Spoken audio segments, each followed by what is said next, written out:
प्रिय विद्यार्थियों, स्वागत है आप लोगों का मेरे इस YouTube चैनल पर। आज मैं आप लोगों के लिए एक इम्पोर्टेंट क्वेश्चन लेकर आया हूं। कंसेप्ट ऑफ काउंसलिंग, परामर्श का संप्रत्यय क्या है। आज हम इस क्वेश्चन को डिस्कस करने वाले हैं। वीडियो के साथ बने रहिए। चलिए शुरू करते हैं। वर्तमान समय में मनुष्य को अनेक समस्याओं का सामना करना पड़ रहा है। इन समस्याओं का अध्ययन एवं समाधान करना भी कोई आसान कार्य नहीं रहा है। जैसे जैसे समाज और समाज के लोगों की समस्याओं का स्वरूप जटिल होता जा रहा है, परामर्श कार्य भी उतना ही जटिल हो गया है। अब इस प्रक्रिया को संपन्न करने के लिए अधिक योग्य, कुशल एवं प्रशिक्षित व्यक्तियों की आवश्यकता होती है। परामर्श सेवा को निर्देशन प्रोग्राम का हृदय, केंद्र, धुरी अथवा सार कहा जाता है। आइए काउंसलिंग का अर्थ देख लेते हैं। परामर्श शब्द अंग्रेजी के काउंसलिंग शब्द का हिंदी रूपांतरण है, जो लैटिन भाषा के काउंसिलम से बना है, जिसका शाब्दिक अर्थ होता है सलाह देना या सलाह लेना। किसी व्यक्ति की व्यक्तिगत समस्याओं एवं कठिनाइयों को दूर करने के लिए दी जाने वाली सहायता, सलाह, मार्गदर्शन। परामर्श को व्यक्तिगत स्तर पर मिलकर उसकी विभिन्न समस्याओं जैसे शैक्षिक, व्यावसायिक तथा मनोवैज्ञानिक व्यक्तिगत समस्याओं को हल करने में विद्यार्थियों की सहायता की जाती है। एक डेफिनेशन देख लेते हैं। बोर्डिन के अनुसार परामर्श साक्षात्कार की विधि के द्वारा किसी व्यक्ति को अपनी समस्याओं का समाधान करने में सहायता देने की प्रक्रिया है। मेयर्स के अनुसार परामर्श का अर्थ दो व्यक्तियों का संबंध है, जिसमें एक व्यक्ति दूसरे व्यक्ति के लिए विशेष सहायता उपलब्ध कराता है। अतः परामर्श एक ऐसी प्रक्रिया है जिसमें साक्षात्कार के माध्यम से दो व्यक्तियों के मध्य विचार विमर्श होता है। आइए विशेषताओं के बारे में जान लेते हैं। दो व्यक्तियों का आपस में सीधा संबंध। परामर्श जो कार्य होता है वो दो व्यक्तियों के बीच की अंतःक्रिया है, इसलिए दोनों के बीच में सीधा संबंध होता है। इसमें एक परामर्शदाता होता है और एक परामर्श प्रार्थी होता है। व्यक्तिगत सहायता प्रदान करने की प्रक्रिया। परामर्श के द्वारा व्यक्ति की व्यक्तिगत समस्याओं का समाधान निकालने का प्रयास किया जाता है, अतः व्यक्तिगत सहायता प्रदान करने की प्रक्रिया है। परामर्शदाता की योग्यता, प्रशिक्षण तथा कौशल होना। जो परामर्शदाता होता है उसकी अपनी योग्यता, प्रशिक्षित तथा कौशल युक्त होना जरूरी होता है। परामर्श आमने सामने बैठकर चलने वाली प्रक्रिया है, साक्षात्कार के रूप में। जैसे इंटरव्यू होता है, इंटरव्यू में एक इंटरव्यू देने वाला है और एक इंटरव्यू लेने वाला। जो परामर्श होता है ये भी आमने सामने की प्रक्रिया है, जैसे इंटरव्यू होता है। अधिगम केंद्रित। परामर्श जो प्रक्रिया है अधिगम केंद्रित है, यानी इसका जो मुख्य उद्देश्य होता है परामर्श प्रार्थी के व्यवहार के अंदर परिवर्तन लाना, उसकी समस्याओं का समाधान करने की कोशिश करना। अधिगम मधुर और सहयोगात्मक वातावरण। परामर्श में अधिगम के माध्यम से मधुर और सहयोगात्मक वातावरण निर्माण करने की कोशिश की जाती है। व्यावसायिक सेवा। परामर्श के माध्यम से व्यावसायिक सेवा का भी प्रावधान रखा जाता है। व्यवसाय चुनने से संबंधित अगर कोई प्रॉब्लम, कोई समस्या विद्यार्थी के सामने आती है तो परामर्श के माध्यम से उसको दूर करने की कोशिश की जाती है। उद्देश्य व्यक्ति में उत्तरदायित्व की भावना। परामर्श के माध्यम से व्यक्ति के अंदर उत्तरदायित्व की भावना का निर्माण करने की कोशिश की जाती है ताकि उसका आत्मविश्वास का विकास हो सके। व्यक्ति के व्यवहार, संवेग भावनाओं और संबंधी जो भी समस्याएं होती है उनका समाधान निकालने का प्रयास किया जाता है। परामर्श का मूल विश्वास है, यानी परामर्श जब दो व्यक्तियों के बीच की अंतःक्रिया होती है तो दोनों के बीच में विश्वास होना जरूरी होता है। परामर्श निर्देशन का एक आवश्यक अंग है। उद्देश्य की अगर बात की जाए, ऑब्जेक्टिव्स ऑफ काउंसलिंग, वातावरण के साथ समायोजन में परामर्श अपनी मुख्य भूमिका निभाता है। यदि व्यक्तिगत विभिन्नताओं को समझना है, यानी दो व्यक्ति आपस में एक दूसरे से अलग होते हैं, तो उनकी जो विभिन्नताएं होती हैं उनको समझने में परामर्श अपनी मुख्य भूमिका निभाता है। वांछित आदतों, निपुणताओं तथा विश्वासों को सीखने में सहायता प्रदान करना।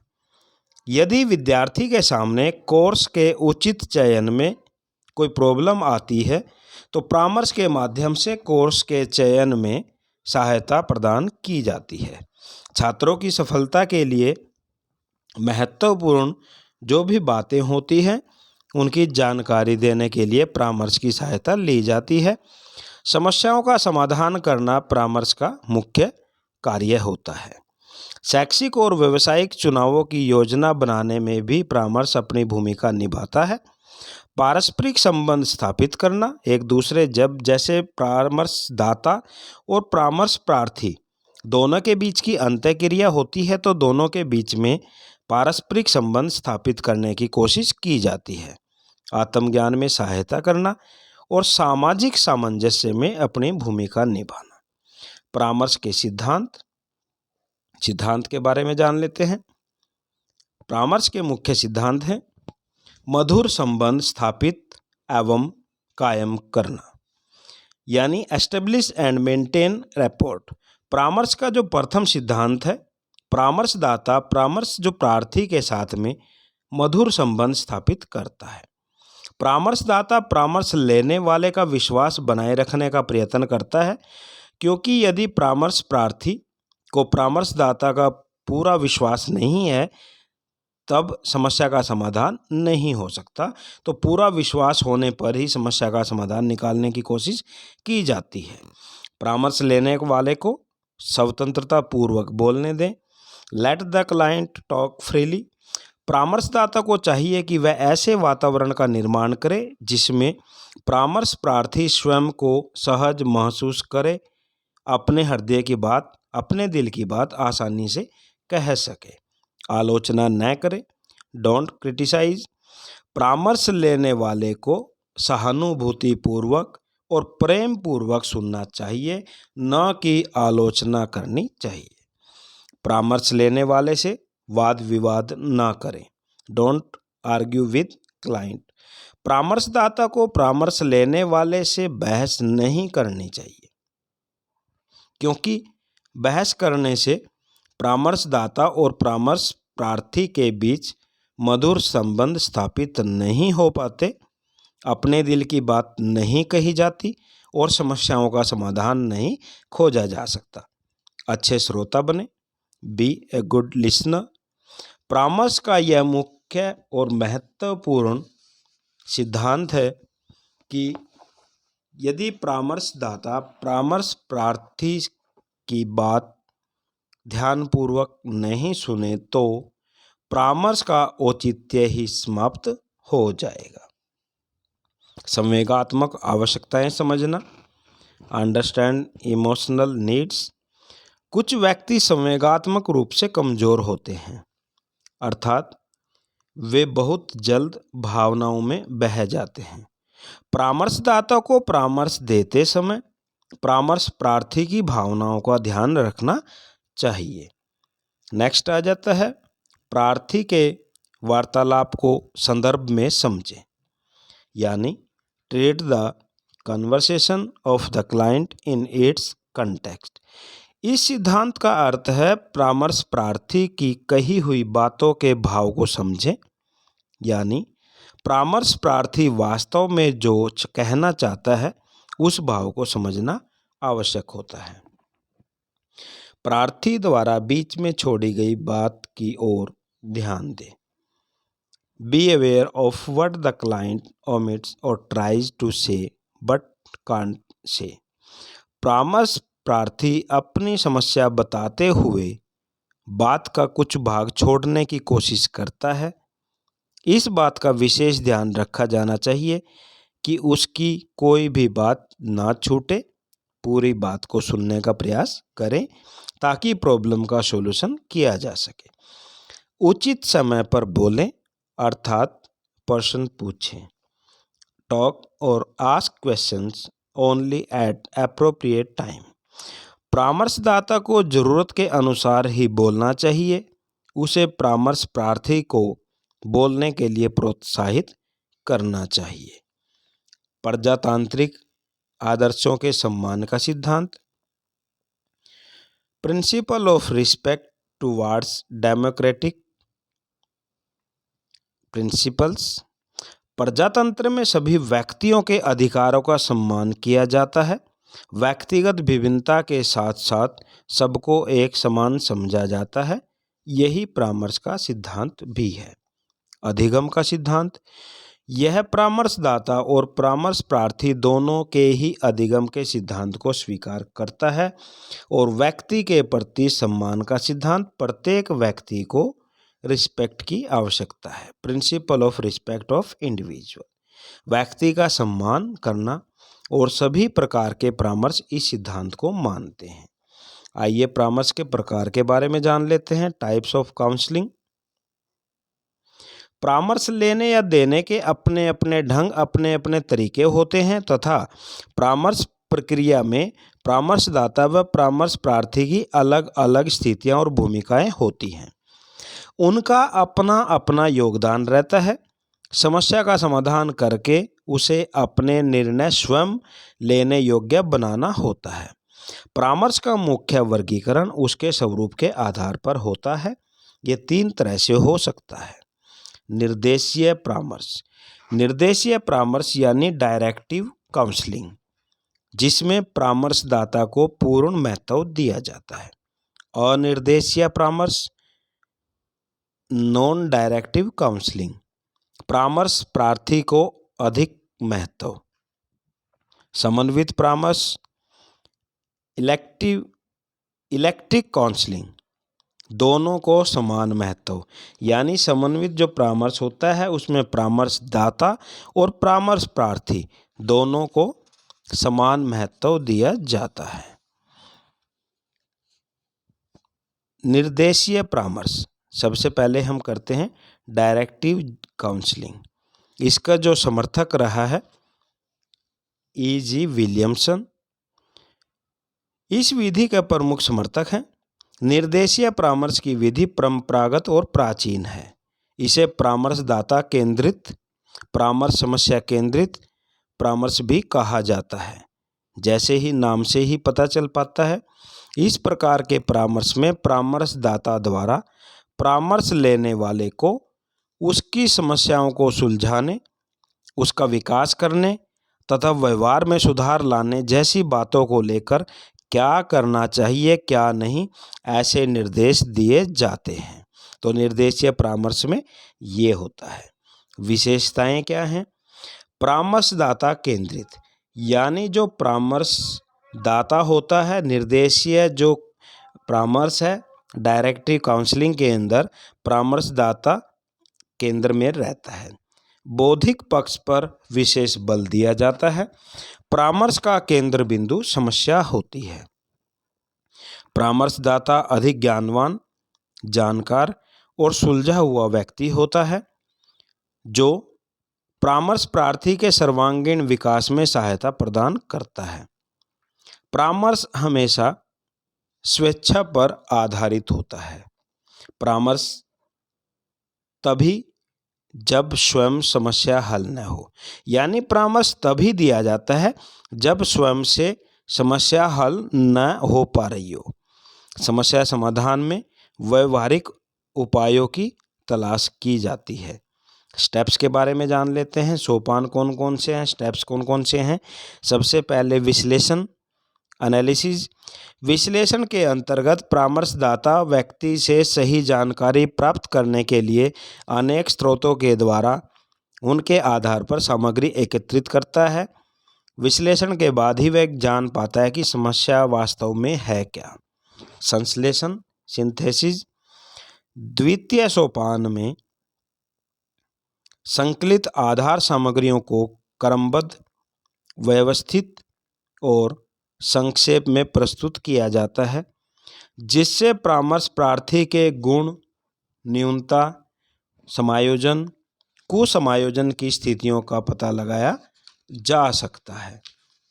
नेक्स्ट, निदान, डायग्नोसिस। निदान के अंतर्गत परामर्श प्रार्थी द्वारा अभिव्यक्ति समस्या के तत्व और उनकी प्रकृति के बारे में निष्कर्ष निकाले जाते हैं। पूर्व अनुमान, प्रोग्नोसिस, इसमें परामर्श प्रार्थी की समस्या के संबंध में भविष्यवाणी की जा सकती है, पूर्व अनुमान लगाया जा सकता है। परामर्श या उपचार, काउंसलिंग और ट्रीटमेंट। पांचवें सोपान में, पांचवें स्टेप में परामर्शदाता परामर्श प्रार्थी के समायोजन तथा पुनः समायोजन के बारे में वांछनीय प्रयास करता है।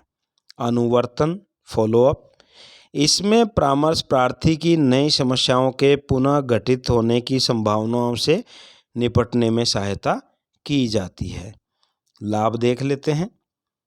निर्देशीय जो परामर्श होता है उससे समय की बचत होती है, समस्या पर अधिक बल दिया जाता है, परामर्श प्रार्थी के बौद्धिक पक्ष को महत्व दिया जाता है, समस्या का समाधान निकालने की कोशिश की जाती है और प्रत्यक्ष संपर्क होता है, यानी आमने सामने की क्रिया होती है।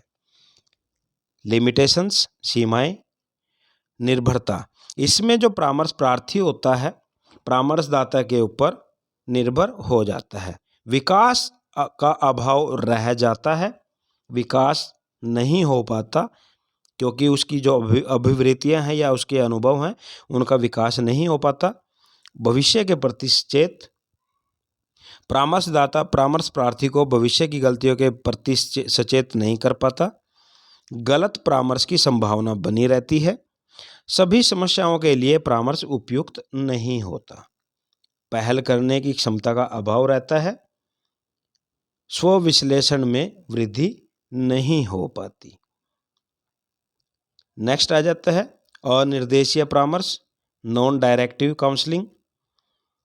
इनके जो समर्थक रहे हैं कार्ल आर रोजर्स। इसे स्वतंत्र या उचित परामर्श या प्रार्थी केंद्रित परामर्श भी कहा जाता है। इस प्रक्रिया के अनुसार व्यक्ति मुख्य है, न कि समस्या। इसलिए इसमें परामर्शदाता की क्रियाएं महत्वपूर्ण नहीं होती, बल्कि उसका कार्य ऐसा वातावरण उत्पन्न करना होता है जिसमें प्रार्थी स्वतंत्र रूप से विकास कर सके और अपना मार्ग स्वयं निर्धारित कर सके। प्रार्थी केंद्रित प्रक्रिया है जो उसके इर्द गिर्द घूमती रहती है। विशेषताएं देख लेते हैं। परामर्श प्रार्थी प्रक्रिया होती है। परामर्शदाता इसमें निष्क्रिय रहता है। अत्यंत उपयोगी विधि है। निदानात्मक उपकरण पर आधारित है। संपूर्ण दायित्व परामर्श प्रार्थी पर रहता है। मुश्किल परिस्थितियों का सामना करने के योग्य बनाने की कोशिश की जाती है। मानसिक तनाव समाप्त हो जाता है। आत्मविश्वास का विकास होता है। सकारात्मक तथा व्यापक रूप है। संवेगात्मक पक्ष को महत्व दिया जाता है। सोपान की बात की जाए तो स्टेप्स कौन कौन से हैं? अनिर्देशीय परामर्श यानी नॉन डायरेक्टिव काउंसलिंग में जो सोपान हैं वो कौन कौन से हैं? पहला सोपान है वार्तालाप। परामर्शदाता तथा परामर्श प्रार्थी के बीच अनेक बैठकों में अनौपचारिक रूप से विभिन्न विषयों पर बातचीत होती है।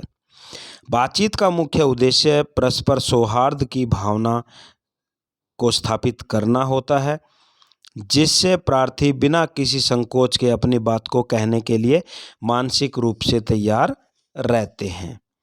सेकंड आ जाता है जांच पड़ताल। परामर्श प्रार्थी की व्यक्तिगत समस्या परिस्थिति एवं संदर्भों के संबंध में सविस्तार जांच पड़ताल की व्यवस्था की जाती है। संवेगात्मक अभिव्यक्ति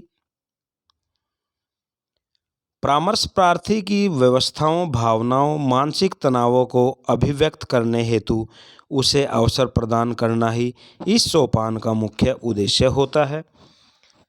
सुझावों पर चर्चा की जाती है। योजना का प्रतिपादन किया जाता है, यानी जो योजना बनाई जाती है उसके ऊपर विचार विमर्श। योजना का फिर क्रियान्वयन किया जाता है और फिर उसका मूल्यांकन किया जाता है। तो ये इसके स्टेप्स हैं।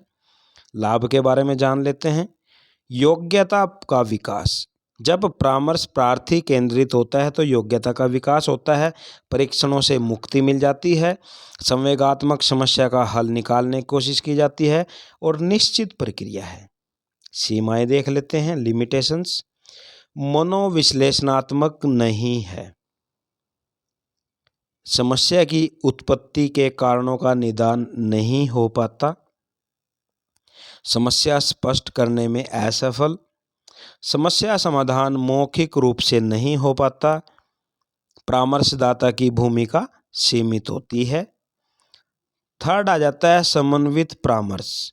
समन्वित जो परामर्श होता है, तीसरे नंबर की जो है उसके जो समर्थक हैं F.C. थॉर्न। जो परामर्शदाता निर्देशीय और अनिर्देशीय में किसी एक परामर्श से पूर्णतः सहमत नहीं थे। उन्होंने समन्वित परामर्श इसलिए कहा है क्योंकि इसमें परामर्शदाता और परामर्श प्रार्थी को समान महत्व दिया जाता है। विशेषताएं। वस्तुनिष्ठ विधियों का प्रयोग, कार्यकुशलता तथा उपचार को महत्व, अनुकूल अवसर उपलब्ध कराने पर बल, आवश्यकता को ध्यान में रखना। लाभ की अगर बात की जाए, दोनों को समान महत्व, उचित तालमेल, आवश्यकता अनुसार परिवर्तन, सभी का सहयोग। लिमिटेशंस की बात करें तो स्थिरता में कमी, अत्यधिक कुशलता की आवश्यकता, असंभव और अवसरप्रस्त। उसके बाद देख लेते हैं निर्देशन और परामर्श में क्या अंतर है। ये 4 मार्क्स में क्वेश्चन आपका एग्जाम के अंदर पूछा जा सकता है। अंतर का आधार क्षेत्र। निर्देशन का जो क्षेत्र है वो व्यापक है और परामर्श का जो क्षेत्र है वो संकुचित है। अंतर का आधार आवश्यकता। निर्देशन सभी व्यक्तियों को दिया जा सकता है, लेकिन परामर्श केवल उनको दिया जा सकता है जो गंभीर समस्या से समस्याग्रस्त हों। निर्देशन व्यक्तिगत और सामूहिक दोनों हो सकता है, लेकिन परामर्श व्यक्तिगत रूप में होता है। निर्देशन से समय, शक्ति और धन की बचत होती है और परामर्श से समय भी अधिक लगता है और खर्चीली भी है। निर्देशन का पहले से विषय वस्तु को जानता है, यानी जो निर्देशक होता है वो विषय वस्तु को पहले से जानता है, लेकिन परामर्श में जो परामर्शदाता होता है विषय वस्तु को पहले से नहीं जानता।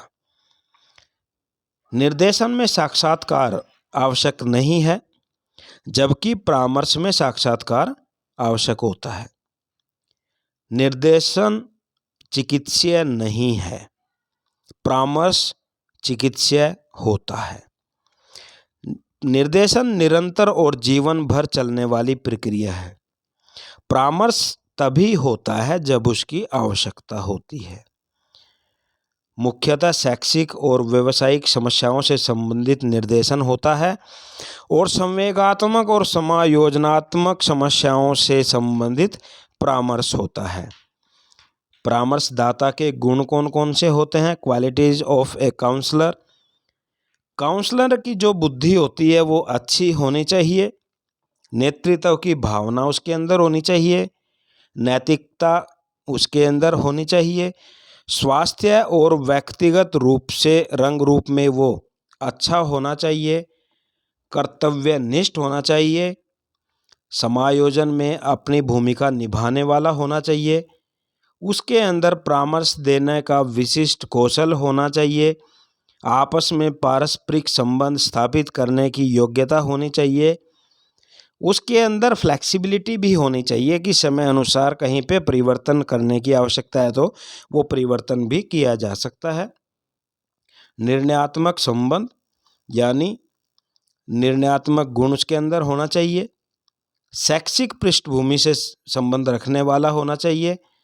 स्वीकार्य करने वाला होना चाहिए। उसकी रुचि होनी चाहिए। शिक्षण अनुभव उसको होना चाहिए और अपने फील्ड का जो कार्य अनुभव है वो भी उसको होना चाहिए। तो प्रिय विद्यार्थियों, ये था आप लोगों के लिए एक इम्पोर्टेंट क्वेश्चन। अगर वीडियो पसंद आती है तो लाइक करके ज़रूर जाएं। Thank you.